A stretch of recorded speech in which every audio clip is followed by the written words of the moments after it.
Guys, dito tayo ngayon sa Kisay sa ano, San Fernando La Union. Pero dito guys ay protected area. Ay may bantay ah. Yung building na yan, yung watchtower na yan, ay tawag dito. Basta yan yung bantayan nila ng mangingisda dito kasi protected area to, yung lugar na to. So dyan daw sa ano na yan, dito puro corals na yan. Pangalagaan nila, almost 20 years na daw pangalagaan tong lugar na to. So pinagbabawal maligo dito kasi may mga corals dyan. Tapos napakaraming isda rito. Tapos ang gawin natin guys ay nagpaalam ako, gagawa ako ng ganyan no, para mag-iwan ako ng signage din na ganyan, yung bato. So isi-set up natin yung ano, yung ating GoPro. So dali ah.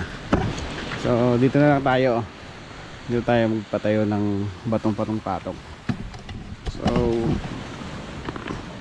itong monopod natin ay set up natin yung ating monopod. Guys, hindi ko na pakita kung paano ko ginawa yung ano. Hindi siya nag-record eh, pero pakita ko na lang sa inyo. Dati kanina dalawa yung bato na pinatong-patong na yan. Ito naabutan ko yan. Itong ginawa ko oh. Itong ginawa ko. Iyan oh. Iyan oh. Tapos iyan, naabutan ko yan. Ito ang ginawa ko dito. Ito yung iwan ko. Bali tatlo na sila. 1, 2, 3. Ito yung ginawa ko. Iwanan ko na siya. At least mayroon akong ginawa. Tapos picturean ko din. Picturean ko ng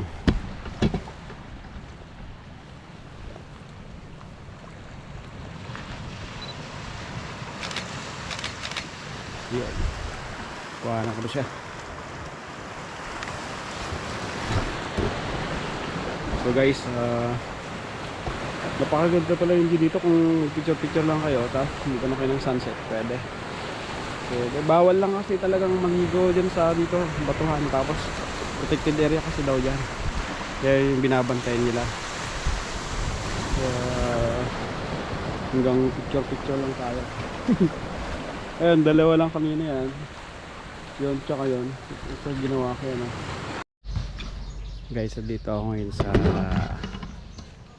ito Sanctuary Cove, pero green grass guys. May itong open nyo 7 AM to 6 PM ng hapon. Transpay 20 pesos. Order management, order by management. Actually may bayad na ako ng 20. Pakita ko lang sa inyo. Ayan,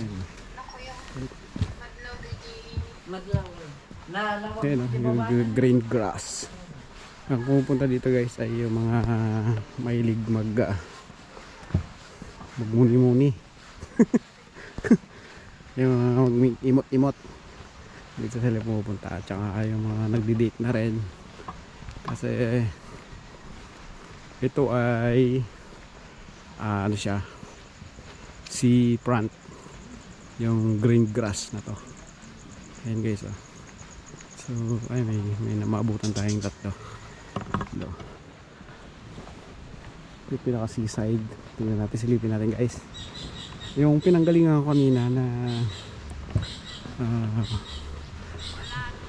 protected area, grass protected area, doon lang sa kabila niya. Itong mga batuhan na to doon sa bandaron lang. Yan guys oh. Pakita mo yung ano dito, yung 4 point. Tapos nandiyan yung beach ng Oreo. Pasilip na. So hanggang dito, yung markings na to guys ay sinasabi, yung markings na to nasira na lang ay no fishing. Protected area kasi to. Bawal mag-fishing hanggang doon sa pinanggalingan ko kanina. Kung nakikita nyo yung pinanggalingan ko kanina, hanggang doon bawal mag-fishing. Kasi pinangalagaan nila yung lugar na to, yung pangitlugan ng isda. kasi bawal dito mag-fishing. So doon yung Oreo, yun doon yung ano ba yung beach dyan, basta maganda yung beach dyan sa lugar na yan. Tapos 4 point na yan. Tapos dito batuhan, makikita yung view. Tapos the green grass, may walling siya. Ayan o, ayan guys. Okay, kita nyo na, ayan siya, wool. Hindi tayo bababa. Hindi tayo bababa guys, no? Pakita ko na lang yung baba niya. Kaya para makita yung baba. Yan o. Gold siya, white sand. Pero may mga bato-bato. So ibig sabihin pag may bato-bato na ganyan, sa front niya ay corals. Kasi mga corals yan na patay na corals, yung mga nandyan ng mga bato, yung mga kulay white. Yan. Taas, lakad tayo kasi mayroong nandito. Ayan o, so may puno. Ayun guys, ayos, ayos, okay na, okay na.